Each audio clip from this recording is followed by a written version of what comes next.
একটা ছোট্ট কুড়ছানা ছিল, নাম তার ভোলু।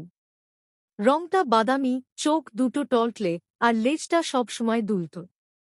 কিন্তু ভোলুকে নিয়ে সবাই হাসত, কারণ সে দৌড়াতে পারত না খুব দ্রুত, আবার লাফাতেও অন্য কুকুরছানাদের মতো ভালো ছিল না। একদিন গ্রামের মেলার দৌড় প্রতিযোগিতার খবর এলো। সব কুকুরছানাই উচ্ছ্বসিত, কিন্তু ভোলু চুপচাপ। সবাই বলল, তুই দৌড়ে জিততে পারবি নাকি? ছেড়ে দে। কিন্তু ভোলু হাল ছাড়ল না। সে ঠিক করল, পরিশ্রমই তার শক্তি। প্রতিদিন ভোরে উঠে সে ছোট্ট মাঠের পথ ধরে দৌড়াতে লাগল। প্রথমে হাঁপিয়ে যেত, পরে একটু একটু করে দূরত্ব বাড়াল।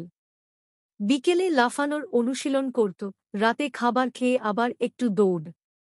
গ্রামের বড়রা অবাক, এক কুকুরছানা এত পরিশ্রম করছে। অবশেষে প্রতিযোগিতার দিন এল। সবাই ছুটল ঝড়ের মতো।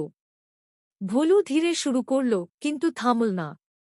মাঝে মধ্যে পিছিয়ে পড়লেও সে থামেনি, কারণ সে জানত হার মানলে কিছুই পাওয়া যায় না। শেষ ল্যাপে অন্য কুকুরছানারা ক্লান্ত হয়ে গেল, কিন্তু ভোলু টানা অনুশীলনের জন্য শক্তি ধরে রেখেছিল। আর ঠিক সবার চোখের সামনে ভোলু ধীরে ধীরে এগিয়ে এসে প্রথম হয়ে গেল। সবাই অবাক হয়ে গেল। তারা বুঝল, গতি নয়, পরিশ্রমই আসল শক্তি। ভোলু হাসল এবং লেজ নাড়ল। আজ সে শুধু বিজয়ী নয়, পরিশ্রমের এক ছোট্ট উদাহরণ।